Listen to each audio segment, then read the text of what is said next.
এই পৃথিবীর সবচেয়ে প্রসিদ্ধ, সম্মানিত, সফল মানুষরা কিন্তু সুন্দর করে কথা বলতে পারতেন, যেমন আমাদের ডক্টর মিজানুর রহমান আজহারি। কারণ কি? পৃথিবীর সকল মানুষ সুন্দর করে কথা বলতেন। আবু বকর রাদিয়াল্লাহু তাআলা আনহু, আবু বকর মানে রাসূল সাল্লাল্লাহু লক্ষ্য করে বলতেন যে আপনি এত স্মার্টলি, এত ফাসাহার সাথে কথা বলেন কিভাবে, আমরা তো এরকম জানি না। আলী রাদিয়াল্লাহু বলেন, ইয়া রাসূলুল্লাহ, যেখানেই যান সেখানে আপনি এত চমৎকার করে কিভাবে কথা বলেন, যে আপনি যে ভাষায় কথা বলেন এটা তো আমরা কোনোদিন শুনি না। তখন তিনি বলেছেন, আমি বনু সাদ গোত্রে ভাষা শিখেছি, তোমরা জানো না? ভাষা শেখা এটা খুবই গুরুত্বপূর্ণ, এটি নবী রাসূলদের বৈশিষ্ট্য। এমনকি একজন নবী তো দোয়াও করেছেন, ওয়াহলুল উকদাতাম মিন লিসানি ইয়াফকাহু কওলি, অথবা আমার ভাই হারুনকে আমার সাথে দিয়ে দেন, হুয়া আফসাহু মিন লিসানা, তিনি আমার চেয়ে অনেক সুন্দর করে কথা বলেন। তার জীবন থেকে আপনারা যারা ইয়াং, আপনারা শেখেন না, আপনাদের সুন্দর করে কথা বলা শিখতে হবে আপনাদেরকে।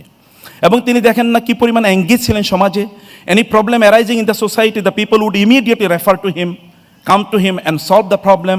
আপনি যদি 35 বছর বয়সে দেখেন কিভাবে হাজার আসওয়াদকে তার জায়গা রাখতে হবে, সেই জায়গায় লোকেরা তাকে রেফার করেন এবং বলছেন, হাযা আল আমিন রাদিনা বিকাদাই, দিস ইজ আল আমিন and he has come and we are very much pleased with his decision. তিনি যা বলেছেন আমরা এটা সমৃদ্ধ। আমাদের ইয়াংরা কই? সমাজে ইয়াংরা কই? আমি বলি এখন এই পৃথিবীতে পরিবর্তনের জন্য 0.0001% লোক দরকার পৃথিবীটা পরিবর্তন করার জন্য। আপনি যদি এই জুলাইয়ের বিপ্লবের কথা বলেন, কতজন লোক বিপ্লব করেছে? কতজন? আপনার 1% দাঁড়িয়ে যান না যে আমরা 1% ইউনাইটেড থাকবো, তাহলে আমরা সমাজে দিনকে প্রতিষ্ঠা করব। এটা আপনারা যদি করেন তাহলে দেখেন না কেউ দাঁড়াতে পারবেন, গোটা পৃথিবী দাঁড়াতে পারবেন আপনাদের বিরুদ্ধে। কিন্তু তিনি তো তা করেছেন, এবং তিনি তার নিজে, যেটাকে আমরা বলি মোরাল ক্যাপিটাল, সোশ্যাল ক্যাপিটাল, অথবা ইকোনমিক ক্যাপিটাল, স্কিল ক্যাপিটাল, এগুলো তার নিজের মধ্যে তিনি ডেভেলপ করেছেন। ওয়াসতানাতুকা লিনাফসি ওয়া লিতুসনা আলা আইনি, যেন নিজকে ডেভেলপ করে। যে ইয়াং জেনারেশন, আপনার নিজেকে ডেভেলপ করেন। আপনার রাসূলের সুভাষিত জীবনী যখন আপনারা পড়বেন তখন নিজেকে ডেভেলপ করেন, যেন লোকেরা আপনাদের কাছে আসে। হিলফুল ফুজুরের কথা একবার চিন্তা করে দেখেন, অথবা আমরা হারফুল ফিজারে তার অংশগ্রহণের কথা একবার চিন্তা করে দেখেন। আচ্ছা, কেন খাদিজাতুল কুবরা রাদিয়াল্লাহু তাআলা আনহা তাকে প্রপোজ করলেন বিয়ে করার জন্য? কারণ আমাদের ইয়াং জেনারেশন অন্যান্য নারীদের কাছে তারা চিঠি পাঠায়, আমি তোমাকে I propose you, I am emailing to any female, ফিমেলিংয়ের পিছনে আপনারা ঘুরছেন। অথচ খাদিজা রাদিয়াল্লাহু তাকে প্রপোজ করেছেন। What was his quality? কেন? খাদিজা রাদিয়াল্লাহু তার কাজিনকে বলেন, যাও একটু মোহাম্মদকে বলো আমি তাকে বিয়ে করতে চাই, সাল্লাল্লাহু আলাইহি ওয়াসাল্লাম। তার মধ্যে ক্যাপিটালটা কি? তিনি দেখেন 25 বছর বয়সে তিনি ব্যবসা কিভাবে করতে তিনি জানেন। মক্কা থেকে কোন পণ্যগুলো নিয়ে যেতে হবে সিরিয়াতে, কোন পণ্যগুলো সিরিয়া থেকে এনে মক্কায় ব্যবসা করতে হবে। এবং সেখানে সিরার গ্রন্থগুলোতে দেখেন যে তিনি সেখানে ডিবেট করে, মানে বার্গেনিং করেছেন ইয়ে নিয়ে, দামাদামি নিয়ে, এবং সেখানে তিনি জিতে এসেছেন। এবং এই কারণে মায়েসারা বলেছেন, খাদিজা রাদিয়াল্লাহু তাআলা আনহা তার পার্সোনাল সেক্রেটারি বলেছেন, ইত্তাজারনা লি খাদিজাতা 40 সানাতান, আমরা খাদিজার 40 বছর ব্যবসা করেছি, কিন্তু এত ব্যবসা কোনোদিনই করি নাই। এত ব্যবসা মানে 3 গুণ 4 গুণ ব্যবসা করেছেন তিনি। আপনারা কবে ব্যবসায়ী হবেন? ক্যাপিটাল আপনাদের কাছে টাকা থাকবে না কেন? আপনার কেন সমাজের সবচেয়ে টাকা পয়সার মালিক হবেন না? 1200 বছর গোটা পৃথিবী মুসলমানরা ইকোনমিক্যালি, পলিটিক্যালি, মিলিটারিলি তারা চালাইছে, গোটা পৃথিবী শাসন করেছে অর্থনৈতিকভাবে। দেখেন ব্যবসা বাণিজ্য করেছে কারা? মুসলমানরা। এখন আমাদের ব্যবসায় কোনো পণ্য নাই। আপনারা আল্লাহ রাসূলের কাছ থেকে এটা শিখতে হবে। শিখে তারপরে আপনাদেরকে সমাজে এঙ্গেজ না হলে, আপনি দেখেন ইউরোপিয়ানরা, আমেরিকানরা, তারা সমাজে প্রচুর পরিমাণে ইনভেস্ট করে, চ্যারিটি তারা করে।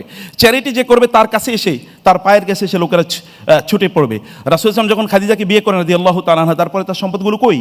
তিনি যখন ওইখান থেকে বের হয়ে এসেছেন তখন মানে ইয়ে থেকে, গারে হেরা থেকে, তখন খাদিজা রাদিয়াল্লাহু বলেন নাই, কাল্লা ওয়াল্লাহি লা ইউযিকাল্লাহু আবাদা ইন্নাকা লা তাসিলুর রাহিমা ওয়া তাহমিলুল কাল্লা, এই যে কথা বলেছেন, সমাজের সাথে এঙ্গেজ হওয়া, আপনার সমাজের সাথে লেগে থাক।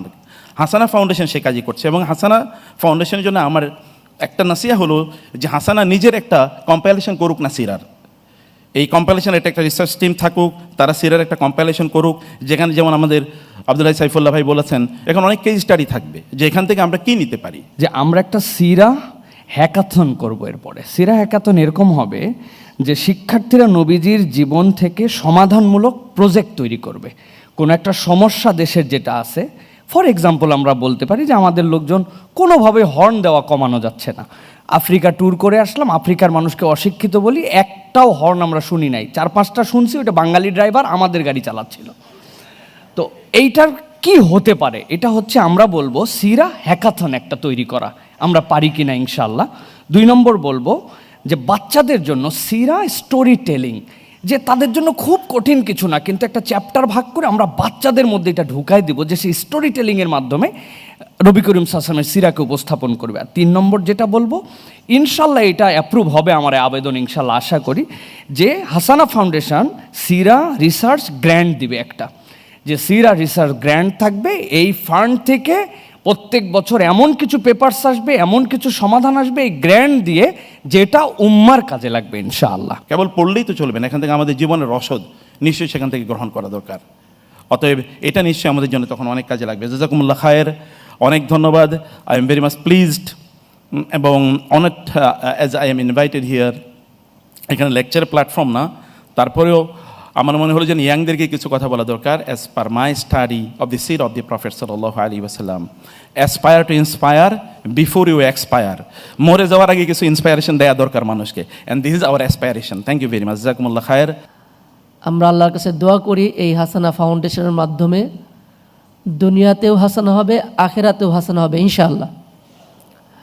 এবং আমার দৃঢ় বিশ্বাস, যিনি এই ফাউন্ডেশনের কর্ণধার, তিনি যেমনিভাবে আমাদের দেশের জন্য হাসানা করবেন এবং আন্তর্জাতিক বিশ্বের জন্য হাসানা করতে সক্ষম হবেন ইনশাআল্লাহ। একটু আগে আমাদের মুফতি আবরার ভাই খুবই চমৎকার করে বলেছেন, আসলে আজকে সিরাত অলিম্পিয়াড এই নামে অনেকগুলাই প্রতিযোগিতা দেখলাম। আমরা সিরাত অনেক আলোচনাও করছি। আমি আশা রাখবো যে আজকে তোমরা যারা পুরস্কার পাচ্ছ, আহ্বান করব যে আমাদের এই সিরাতের মাধ্যমে, এই প্রতিযোগিতার মাধ্যমে যে আমরা যে জানলাম, আমাদের জীবনের প্রত্যেকটা স্তরের সাথে মিলানো। আমরা সিরাতের এত সুন্দর আলোচনা করতেছি, নবী সাল্লাল্লাহু আলাইহি সাল্লামের জীবনী আলোচনা করতেছি, তারই দেওয়া দেখানো পথে দাওয়াত দিচ্ছি, কিন্তু সেই দাওয়াতের কোনো প্রভাব আমরা দেখতে পাচ্ছি না। কারণটা কি? যেন আমি মনে করি যে নবী সাল্লাল্লাহু আলাইহি সাল্লামের যেই অভ্যন্তরীণ যে দিক ছিল, বাহ্যিক যে দিক ছিল, সবগুলোকেই কিন্তু আমাদেরকে নিতে হবে। অনেকে ছোট্ট একটা জিনিসও আমরা মনে করি না এটা নেওয়ার দরকার নেই, অথচ রাসূলুল্লাহ সাল্লাল্লাহু আলাইহি সাল্লামের সাহাবে একরাম এক জায়গায় বসে পড়লেন, একজন সাহাবী তিনি বসে পড়লেন। অন্যরা জিজ্ঞেস করলেন আপনি কেন বসলেন? উনি বলছেন যে এখানে নবী সাল্লাল্লাহু আলাইহি সাল্লামকে আমি দেখতে পেয়েছি যে উনি এখানে বসেছেন। তাকে কিভাবে তারা অনুসরণ করতেন প্রত্যেকটা কাজে। আজকে আমাদেরকে মুসলিম উম্মাহকে সেদিকেই ফেরত আসতে হবে। প্রতিটা ক্ষেত্রে যদি আমরা আসতে পারি, তাহলেই আমাদের এই সিরাত অলিম্পিয়াড যে প্রতিযোগিতা, এটা সফল হবে, সার্থক হবে। যারা এই আয়োজন করেছেন প্রত্যেককে আমি ধন্যবাদ জানিয়ে, এটি হয়তো বা এবার 20,000 হয়েছে, এটা আমি মনে করি প্রথম প্রোগ্রাম হাসানা ফাউন্ডেশনের। সেদিন বেশি দূর নয় যেটি এটি 20 লাখে পরিণত হবে ইনশাআল্লাহ। আমি আমাদের সম্মানিত শায়েখকে অনুরোধ করব যে আজকে যে ইয়াং জেনারেশন, তারা যে আমাদেরকে দেখিয়ে দিয়েছে তারা কি করতে পারে, আমরা সেই দিনের অপেক্ষায় থাকি যেদিন আমাদের এই শায়েখ এবং এই ধরনের যারা ইসলামিক স্কলার যারা আছেন, তাদের এই নেতৃত্বে নবী সাল্লাল্লাহু আলাইহি সাল্লাম তিনি যে মহান মিশন নিয়ে এসেছিলেন, ওয়াল্লাযী আরসালা রাসূলাহু বিল হুদা ওয়া দীনিল হাক্কি লিইয়ুযহিরাহু আলাদ-দীনি কুল্লিহি ওয়া কাফা বিল্লাহি শাহিদা। এবং নবী সাল্লাল্লাহু আলাইহি সাল্লাম তিনি ঘোষণা দিয়েছেন, আল ইসলামু ইয়ালু ওয়া লা ইউলা, ইসলাম হচ্ছে বিজয়ী, বিজিত নয়। আজকে বিজিত অবস্থায় আছে ইসলাম। সেই ইসলামকে আমি মনে করি আমাদের প্রিয় শায়েখ আল আজহারি ভাই সহ যারা অন্যান্যরা রয়েছেন, তাদের নেতৃত্বে আমরা বাংলাদেশে ইসলামকে বিজয় হিসেবে দেখতে চাই। কি বলেন আপনারা? ডক্টর মিজানুর রহমান আজহারি একটি আদর্শ সমাজ বিনির্মাণের স্বপ্ন দেখেন। এই স্বপ্ন ওনার একা না, এই স্বপ্ন আমাদের সকলের, এবং এই স্বপ্ন হওয়া উচিত তরুণদের। হাসানা ফাউন্ডেশনের এই জায়গায় কথাটা লেখা রয়েছে, এবং হাসানা ফাউন্ডেশন অনেকগুলি ভালো পরিকল্পনা নিয়েছে। সেই পরিকল্পনার আমি একটা দেখলাম, শিক্ষা প্রতিষ্ঠান বিনির্মাণ, দাওয়া ও রিসার্চ, সেখানে বলা আছে সেমিনার, দাড়ি প্রশিক্ষণ, ওয়ার্কশপ ইত্যাদি। ধীরে ধীরে বাংলাদেশের তরুণদেরকে ইসলামের আলোকে আলোকিত করার জন্য যে প্রশিক্ষণ দরকার, সেটা যেন আল্লাহ হাসানা ফাউন্ডেশনের মাধ্যমে কবুল করেন। সিরাত, চরিত্র, দুটি শব্দ, একটা হলো সিরাত আর একটা হলো সুরত। সুরত হলো চেহারা, গঠন প্রকৃতি, সিরাত হলো চরিত্র। রাসূলুল্লাহ সাল্লাল্লাহু আলাইহি সাল্লাম সিরাতে সুরাতে সর্বশ্রেষ্ঠ ছিলেন। যার দ্বিতীয় পৃথিবীতে আর কেউ নেই, মুহাম্মাদুর রাসূলুল্লাহ সাল্লাল্লাহু আলাইহি সাল্লাম। সাহাবা একরাম রসুল সাল্লাল্লাহু আলাইহি সাল্লামকে এমনভাবে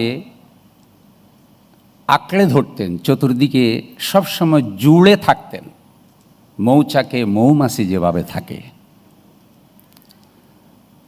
আমাদের প্রত্যেকেরই এমন একটা ঠিকানা দরকার যেখানে আমরা গেলে কিছু প্রশান্তি পাবো, দিন শিখতে পারবো, আত্মা প্রশান্তি লাভ করবে, অন্তরের প্রশ্নগুলোর উত্তর জানতে পারবো। আমাদের ওস্তাদরা ছিল এক সময় আমাদের সেই ঠিকানা, মাদ্রাসা কেন্দ্রিক। কিন্তু শ্রেণীকক্ষের বাহিরে তরুণদেরকে ইসলামের আলোকে আলোকিত করার জন্য কম মানুষেরই আগমন ঘটেছে। সাম্প্রতিক সময়ে আমাদের প্রিয় ভাই ডক্টর মিজানুর রহমান আজহারী হাফেজাহুল্লাহ বাংলাদেশের সর্বশ্রেণীর তরুণদেরকে দ্বীনের দিকে আকৃষ্ট করার মতো যোগ্যতা আল্লাহ তাআলা তাকে দিয়েছেন। সিরাত প্রতিযোগিতার আয়োজন করলাম, অনেক উচ্চাঙ্গের সিরাত তারা শিখল, কিন্তু সেই সিরাত যেটা রেজাউল করিম আবরারী বলেছেন আমরা কাজে লাগাতে পারলাম না। তাহলে শুধু জানার মধ্যেই কল্যাণ নেই যদি সেই জানাটা বাস্তবে পরিণত করা না যায়। তাই আসুন, চরিত্রবান যুবক দরকার। ইউনিভার্সিটি থেকে শুরু করে একেবারে সমাজের সর্বনিম্ন স্তর পর্যন্ত অল্প শিক্ষিত বেশি শিক্ষিত যত তরুণ আছেন তাদেরকে চরিত্রবান করে তৈরি করার জন্য যে প্রশিক্ষণ, তাদেরকে দিনের দিকে আকৃষ্ট করার জন্য যে এই আহ্বান, সে আহ্বান আল্লাহ যেন হাসানা ফাউন্ডেশনের উদ্যোগে কবুল করেন।